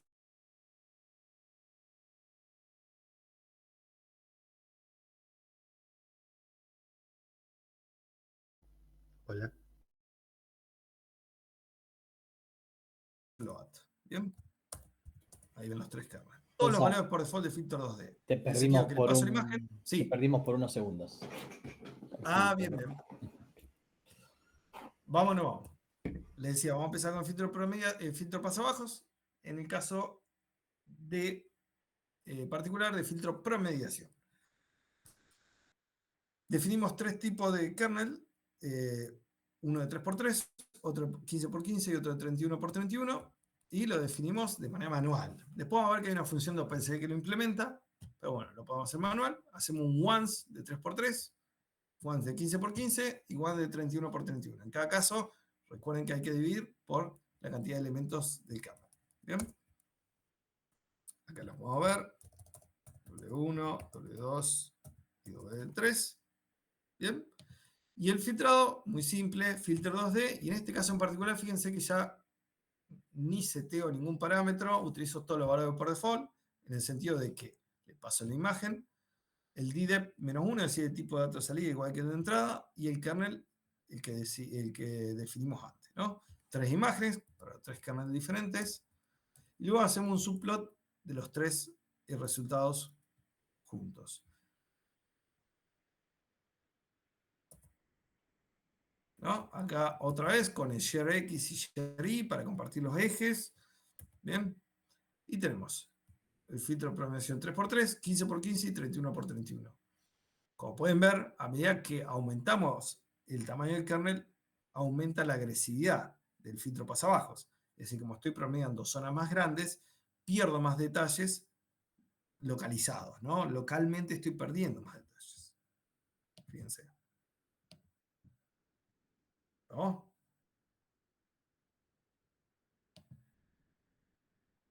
Bien.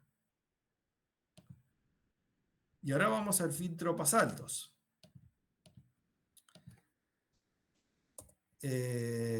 Muy sencillo. El filtro pasaltos tenía esta forma, ¿no? Todo menos 1 excepto en el centro. Todo menos 1 excepto en el centro que vale 8 y luego todo eso multiplicado por un noveno. ¿Bien? En el caso de 3x3. ¿Bien? En realidad se divide por la cantidad de elementos del kernel. Entonces, fíjense, lo podemos implementar de esta manera. Un numpy once de 3x3 en este caso, por menos 1 y dividido 9. Y luego reemplazo el píxel central por 8 novenos. ¿Bien? Si quisiéramos hacer 5x5 es exactamente lo mismo, solamente que el píxel central, en vez de ser 8 novenos, va a valer, ¿cuánto? 24 sobre 25. Recuerden que es la cantidad de vecinos menos 1. Va, la cantidad de vecinos en realidad. ¿Bien? Y positivo. Hacemos el filtrado y observamos. Fíjense cómo. De nuevo, acá se puede ver también ese efecto de phantom effect o efecto fantasma, como se ve también acá en el filtro pasalto, ¿no? Que es justamente también lo que hace que en el high boost aparezca ese fenómeno. Si hacemos de 3x3, generalmente no hay tanto problema, pero bueno, a medida que aumenta el tamaño del kernel ya empieza a aparecer este efecto, ¿no? Porque obviamente que cuando estamos recorriendo la imagen, poniendo el kernel sobre los píxeles en cuestión, si el kernel es más grande, bueno, en la zona esta va a haber más píxeles afectados donde va a haber alta tasa de cambio, ¿no? Porque el kernel ve de manera más continua ese cambio de intensidad. ¿Bien? ¿Ven? Fíjense, acá en este caso, el borde sería de un píxel de grosor y acá de 2. ¿Bien? Y luego tenemos el filtro high boost. El filtro high boost hay que implementar esto que veíamos acá, ¿no? Que es todo menos 1, excepto en el centro, que vale esto que vemos acá. Entonces, de nuevo, hacemos un numpy once del tamaño que queremos y cambiamos el píxel central, ¿no? Por el valor que tenemos ahí. ¿Bien? Y lo mismo con uno de 5x5.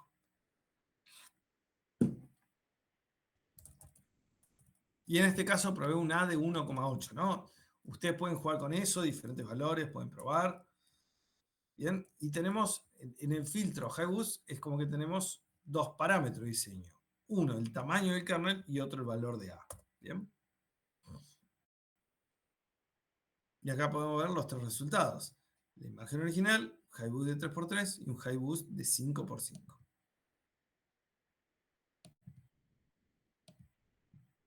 Fíjense acá, vamos a ver esta zona, cómo aumentó, fíjense, sin dudas que el borde del cameraman está resaltado y también la cámara, ¿no? Fíjense. Y acá en el 5x5, obviamente que es un poco agresivo. Puede ser útil o no, depende de qué se está buscando, ¿bien? Pero, si digamos, nuestro tándem de procesamiento, todo lo que sigue es detección de bordes, segmentación, etcétera, etcétera, sin dudas que va a ser más sencillo en cualquiera de estas dos imágenes porque realzamos ese cambio de niveles de intensidad, lo realzamos, entonces detectarlo va a ser más fácil. ¿Bien?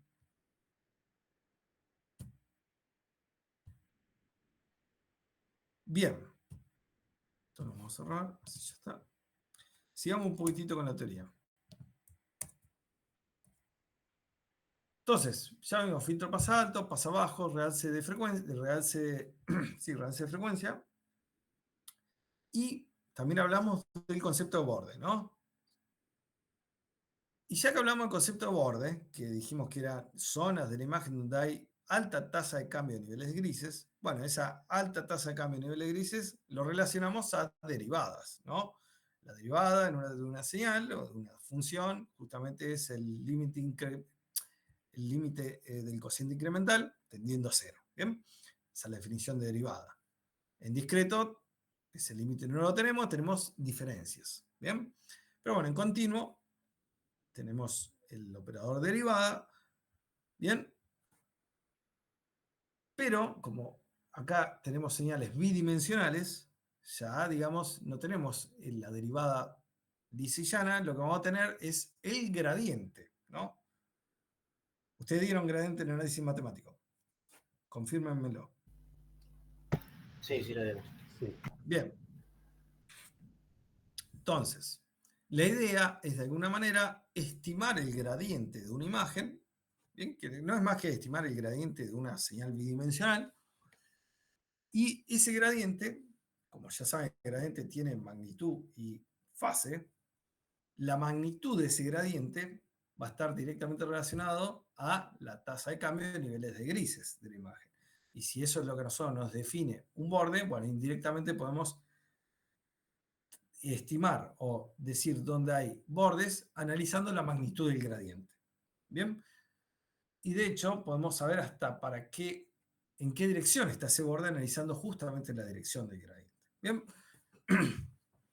Entonces, en base a esto surgen los filtros derivadores, que son filtros que van a tratar de aproximar la derivada en continuo, pero como estamos en discreto, tenemos el problema de que la dirección sobre la cual se calcula la derivada, o sea, las posibles direcciones del gradiente están cuantizadas, ¿bien?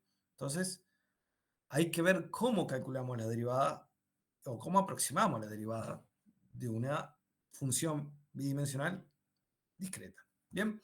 Entonces, los filtros derivadores lo que hacen es destacar, como ya venimos diciendo, los bordes, donde el gradiente de intensidad es grande.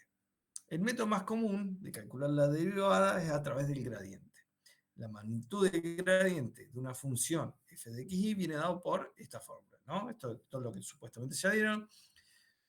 El gradiente se denota con el símbolo que se muestra allí, ¿bien? Y este es el módulo, ¿no? Es la raíz cuadrada de la suma de sus componentes al cuadrado, ¿bien? Derivada con respecto a x, derivada con respecto a y, ¿bien? Ahora, esto en continuo, todo muy lindo, y en discreto hay que aproximar este operador. Esta es la derivada parcial, ¿no? Con respecto al eje x y acá respecto al y. ¿Bien? Entonces, todo esto conlleva a aplicar algún tipo de filtro que aproxime estas derivadas. Bien, entonces van a ver que hay diferentes aproximaciones de la derivada, es decir, diferentes kernels que aproximan la derivada. Bien, esto no lo dije, pero es la derivada de primer orden, ¿no? Así como está. Entonces, dada una región de una imagen, supongo un vecindario donde tengo los píxeles en cuestión, tenemos lo que se conoce como operadores de Prewitt, que son estos dos kernels que aproximan la derivada en X y en Y de esta manera. ¿Bien?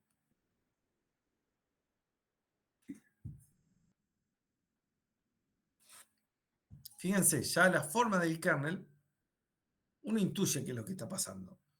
Fíjense, yo qué estoy haciendo con este operador, con este kernel en realidad, piénsenlo de nuevo, ¿no? ¿Qué hago con el kernel? Lo pongo en la imagen, lo superpongo con los píxeles, calculo la suma de la multiplicación de los elementos uno por uno y eso lo asigno a la salida, ¿no? Entonces, hay que mirar esto y pensar en realidad en esa suma de multiplicaciones, ¿qué estoy haciendo? Y acá lo que estoy haciendo es para un píxel en cuestión, estoy tomando los píxeles por abajo y a cada píxel le resto su correspondiente píxel por arriba. O sea, a este le resto este, a este le resto este y a este le resto esto, ¿no? Y los centrales los multiplico por 0, no me importa. Entonces, esto no es más que un delta en la dirección en X, en este caso en particular, ¿no? De X teniendo en cuenta la convención de que el eje X apunta hacia abajo, o hacia arriba, nos daría lo mismo en cuestión, pero es vertical. Y esto no es más que un delta en esa dirección, es decir, me pongo en un píxel, tomo el que está abajo y le resto el que está arriba, ¿no? Y eso va a ser una diferencia en esa dirección. La derivada en continuo se aproxima con deltas en discreto, ¿no? Entonces, esto no es más que una aproximación de la derivada en el sentido de x, ¿bien? Y luego sumo, ¿no? De los 3 píxeles. Obviamente que acá entra en cuestión también el tamaño del kernel. No es como, o sea, en continuo es todo muy lindo, se puede aproximar el límite de los deltas cuando se tiende a 0, pero bueno, en discreto tenemos un tamaño dado, ¿bien? Lo mismo hace este operador, solamente que en la otra dirección, la dirección de y, ¿bien? Si uno hace, digamos, multiplica esto elemento a elemento, obtiene lo que se muestra acá.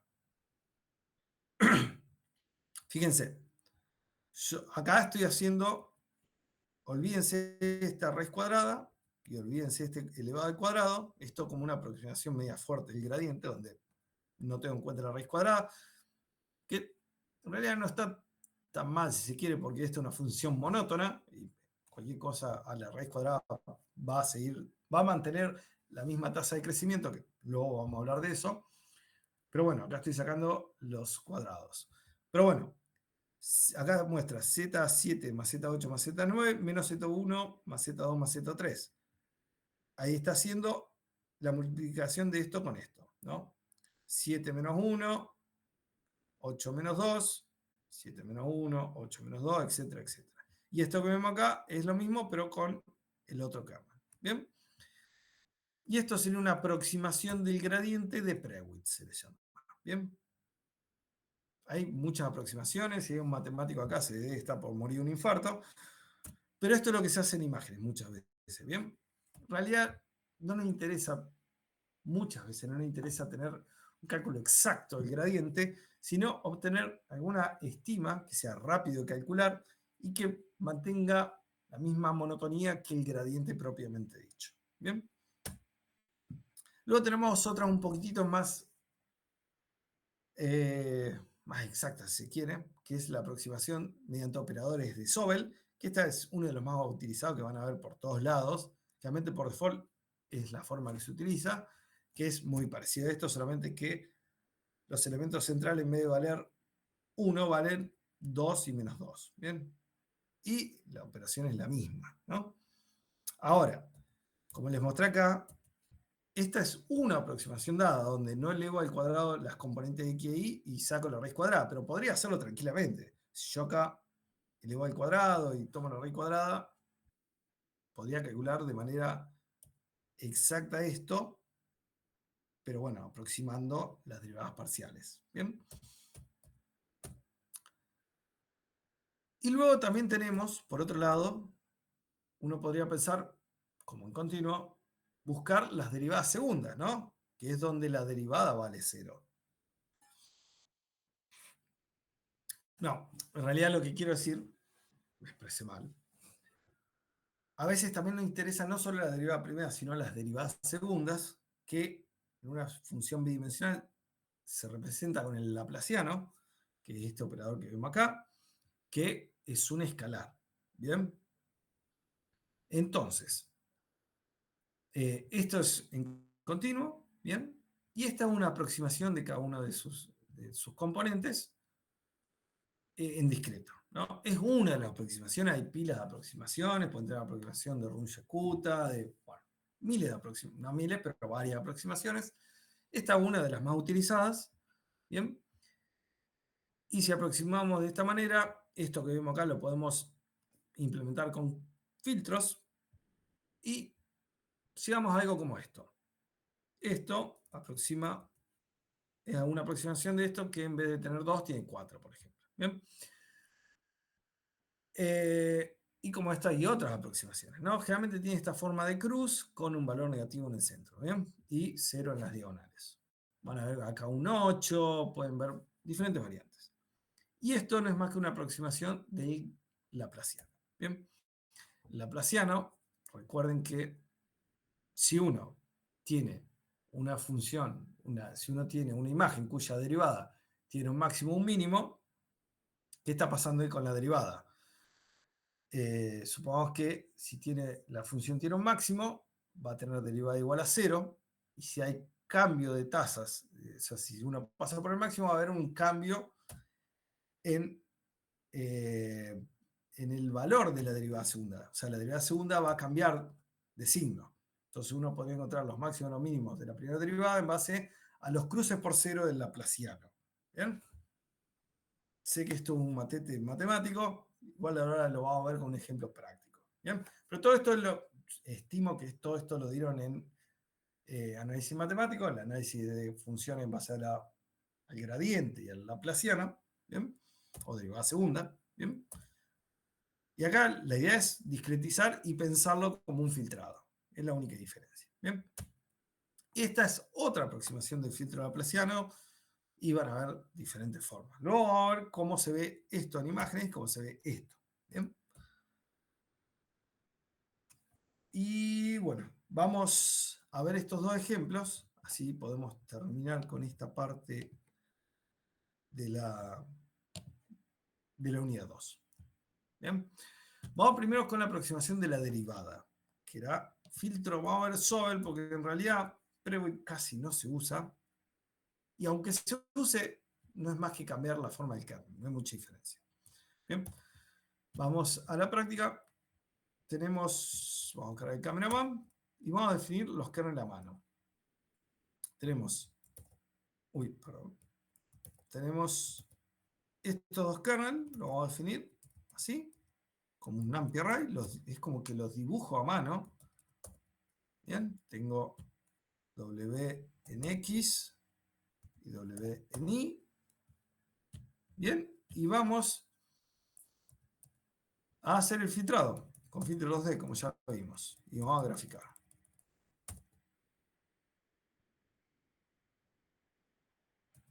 Que de nuevo, X e Y es un poco confuso, depende de la convención que tomemos, ¿no? Fíjense, lo que llamé WX, en realidad, lo que vamos a analizar es justamente la tasa de cambio a nivel horizontal.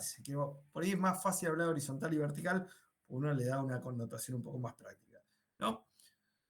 Fíjense el resultado de aplicar el Sobel en X, o horizontal, como se llama acá, ¿no? ¿Qué pasó con la imagen? Tiene valores altos en aquella zona de la imagen que tiene alta tasa de cambio solamente en la dirección horizontal, ¿no? Por ejemplo, acá, o en el edificio acá, ¿no? Porque si en esta dirección tengo una alta tasa de cambio, y por otro lado, tiene 0 en las zonas constantes y también donde hay tasa de cambio, pero verticales, ¿no? Caso extremo acá, en el hombro, que hay, obviamente que uno mirando la imagen ve que hay un borde, pero no hay borde en la dirección en X, ¿no? Está en Y, o en vertical, que de hecho se ve acá, ¿bien? Se ve acá. Este es el resultado del filtro sobre el vertical, donde obviamente que la diagonal se ve en ambos lados, porque tiene componente en X y componente en Y, y acá en este caso vemos justamente lo que le decía, ¿no? Fíjense.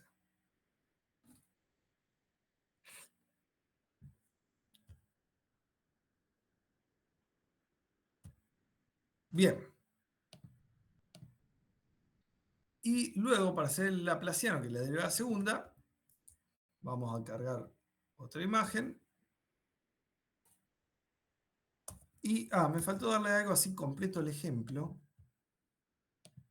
que, como bien dimos, el filtro high boost, que estaba basado en el filtro pasaltos, acá en realidad, cuando uno trabaja con la aproximación de la derivada, de alguna manera es como que está, digamos, el resultado de alguna manera es un filtro pasaltos, ¿bien? Entonces, podemos aplicar el mismo concepto que utilizaba el filtro high boost, pero ahora con el laplaciano, ¿bien? Esto que ven acá, ¿bien? Se conoce como el mejoramiento de una imagen usando el laplaciano, ¿bien? Y es muy sencillo, es tomar la imagen y sumarle un proporcional del laplaciano de la imagen, ¿bien? Como digo acá, f de xy es la imagen original, g de x es la imagen mejorada y c, un factor de escala, vale 1 si el coeficiente central de la máscara es positivo o menos 1 si es negativo. Bien, acá en este caso los dos eran negativos, entonces c valdría menos 1, pero bueno, eso tómenlo así, hay todo un trasfondo matemático que no quiero marearlos. Bien. Como el laplaciano es un operador de derivada, obviamente enfatiza los bordes, que ya les decía, y al sumar la imagen original se restablecen los niveles de gris de la imagen, ¿no? Y puedo obtener algo como esto. Esta es la imagen del polo norte de la Luna. Este es el resultado del laplaciano, y este es el resultado del mejoramiento de la imagen original con el laplaciano. ¿Bien? Y acá está el laplaciano con diferentes tipos de datos, en Wnt8 y en float. Y acá tenemos el resultado de aplicar el laplaciano de un kernel de 3×3, perdón, un kernel de -4 y un kernel en el píxel central del kernel que vale -4 y acá que vale -8. El que vale -8 es más agresivo. ¿Bien? Igual vamos a verlo en la práctica que se ve un poco mejor el ejemplo. Vamos acá.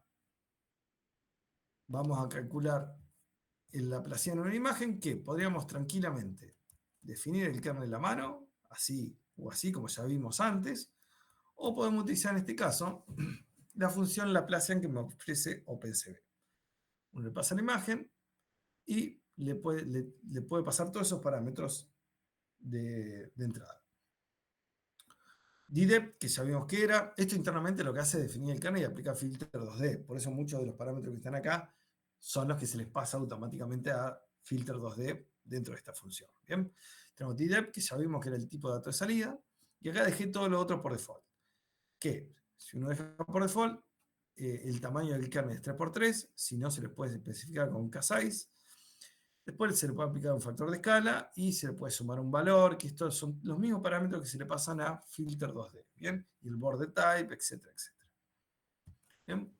Perdón, ¿qué es el parámetro SCB64F? Es el segundo parámetro de entrada que es DDEPT, que le indica a la función el tipo de dato de salida que le estoy pidiendo. Ah, ok, está bien. Sí, float de 64 bits, está bien. Exactamente, funciona igual que en filter 2D. ¿Bien? Entonces, hago eso y ahora puedo aplicar, además de calcular el laplaciano, vamos a hacer el mejoramiento con el laplaciano. Que, como les dije, sé si el kernel, el elemento central del kernel es negativo, se debe valer negativo, debe ser negativo. Por ejemplo, -1. En este caso, si van a la ayuda del Laplacian, van a la ayuda OpenCV, van a ver que efectivamente el kernel que utiliza tiene el píxel central del kernel negativo, entonces si le asigno un valor de C-1, obtengo el mejoramiento con el Laplaciano. ¿Bien? Yo no dije nada, pero, por ejemplo, podemos ver el unique del Laplaciano. Y obviamente que esto me va a dar, yo le pedí que el tipo de datos sea float, y obviamente esto me va a dar valores negativos, ¿no? yo estoy pasando a float y estoy haciendo un filtrado con algo como esto y es muy probable que haya píxeles que me den negativo, ¿no? Porque esto vale -4, si el píxel central es mucho más grande que su vecino, la salida me da negativo, ¿no? Entonces fíjense que acá ya estoy como fuera de escala, ¿no? Y no solo fuera de escala, o sea, pensando a la imagen de entrada que era Win8, sino que se desplazó el 0. O sea, lo que para mí era negro, si yo ahora visualizo esto con Matplotlib y no indico el Bmin y Bmax, ¿qué va a pasar? El negro se lo asigna al menor valor de la imagen de entrada. ¿Cuál es el menor valor? En este caso no va a ser el 0, obviamente es -39. ¿Bien? Entonces, vamos a ver qué pasa en esos casos. Y además lo que voy a hacer es un convert scale-ups del resultado este que estaba en float. Bien, con valor negativo y todo. ¿Bien? Vamos a ver qué pasa. Tenemos la imagen original, el resultado del laplaciano en float, ¿no? Porque yo le pedí que sea float. Primera cosa que veo, la imagen se ve como si fuera desplazada, lo que yo le llamo, ¿no? El 0 está desplazado, en el sentido de que uno generalmente el 0 espera que sea el negro, ¿no? Acá obviamente que no pasa eso, lo que antes nuestro fondo sería 0, se ve con un gris, porque obviamente hay valores negativos, que son estos que ven acá. ¿Bien? Que son los lugares que tienen alto valor del laplaciano, pero negativo. Alto en el sentido de que lejos del 0. ¿Bien? Ahora, la pregunta es, que bueno, acá ya entramos de nuevo en la matemática. Si yo estoy buscando alta tasa de cambio de niveles de grises, ¿no? Y no me importa si o sea, si la alta tasa de cambio se da de positivo, de negro a blanco, de blanco a negro, es decir, no me importa si hay una zona que tiene alta tasa de cambio que pasa de negro a blanco o de blanco a negro, si me da lo mismo, en realidad eso lo que va a hacer influir en el resultado de la laplaciano, ¿no? Porque si paso de negro a blanco, es decir, de 0 a altos valores, la laplaciano va a dar negativo, y si es al revés, tengo de blanco a negro, que es de valores positivos a negativos, voy a tener valor alto positivo. A mí en realidad, si me da lo mismo, en realidad lo que me importa es el valor absoluto del laplaciano. Lo mismo con la derivada de primer orden. ¿Me explico? Entonces, que sea negativo o positivo me daría lo mismo. Diferente si yo le quiero dar, no sé, más énfasis a cambios de blanco a negro o de negro a blanco. Pero generalmente eso no pasa. ¿Bien? Entonces, en realidad, por eso hago el convert scale-ups, porque en realidad me da lo mismo que sea positivo o negativo, lo que me importa es el valor absoluto. Entonces, eso es justamente lo que hace el convert scale-ups, además de saturar, ¿no? Entonces, si al laplaciano le hago, eso en realidad es lo que se ve acá. Esto es el resultado de aplicar el convert scale-ups a este resultado. ¿Bien? Y en la práctica, en el código, lo que hago acá es mostrar la imagen resaltada, ¿bien? Que es lo que, vamos acá al código, era esta, y luego acá muestro este resultado pasado por convert scale-ups. ¿Por qué lo hago? Fíjense, vamos a hacer el NumPy unique de imagen res. Fíjense que tengo valores negativo y positivo, por más que no se note casi, el color bar lo delata, ¿no? Fíjense que de nuevo, estoy fuera de rango Win8, ¿no? Y eso es lo que le decía en las clases anteriores. Realmente cuando empezamos a procesar nos vamos de rango original, y bueno, si uno quiere preparar la imagen como para grabarla, y hay que hacer algo, ¿bien? Entonces, si yo tomo el convert scale-up, se ve algo como esto, ¿bien? Fíjense cómo se realzaron los bordes. Fíjense acá en los cráteres. De pasar de esto a esto hay una mejora sustancial. Quizás les parezca sutil, pero sí, supongo que ustedes, la tarea de ustedes ahora, no sé, segmentar los cráteres y contarlos, bueno, en esta imagen es mucho más fácil, ¿no? Fíjense la diferencia entre esto y esto. Bien, y acá les dejo que este mismo resultado que hice acá, que obtuve acá, lo pueden hacer de esta manera. Pidiendo el laplaciano, pero pasándolo a float manualmente y pidiendo que la salida sea igual que la entrada. Esto es lo mismo que esto, porque internamente, tanto filter 2D, bueno, en realidad filter 2D, porque esto internamente se llama filter 2D, internamente, antes de hacer la convolución, siempre se pasa a float. ¿Bien? Luego, si el data nos pide que sea Win8, bueno, hace el casting como tenga que hacerlo. ¿Bien? Pero acá lo convierto a float y le digo que el tipo de datos de salida es igual al de entrada, va a ser float. ¿Bien? Y si comparo los dos laplacianos, van a ver que son exactamente iguales. ¿Bien? Generalmente, esto es más Pythonic, si se quiere. Se suele utilizar generalmente así. No quita que el otro sea correcto. ¿Bien? Y acá vamos a ver la comparación de diferentes formas de implementación del laplaciano. Con el -4, que era esta, y con el -8 y 1 en las esquinas. ¿Bien? Entonces cargo otra vez lo mismo. Hago lo mismo que antes, hago el laplaciano y le hago el converge collapse y lo visualizo. Ah, perdón, tenía que cerrar la imagen. Vámonos. Este es el resultado. La imagen original, el laplaciano con 4 y el laplaciano con -8. ¿Qué es lo que vemos? O sea, de nuevo, de manera general, si la vemos así grande a la imagen, esta se ve con más nivel de detalle en los bordes que esta, ¿no? Se resaltaron más. Pero si hacemos zoom, van a ver que quizás fue un poco agresivo. Aparece como si fuera un fenómeno medio de, no diría fantasmal, pero está ahí al límite. Fíjense acá. Pero esto es muy detallista. Fíjense cómo apareció esto en el medio, que parece como que acá adentro hay bordes, pero en realidad no hay bordes adentro. Los bordes están afuera, como lo vemos acá. ¿Bien? Bueno. Tiene sus pros y sus contras. Son parámetros de diseño, si quieren, ¿no? Hasta ahora es todo heurística en este sentido. ¿Bien?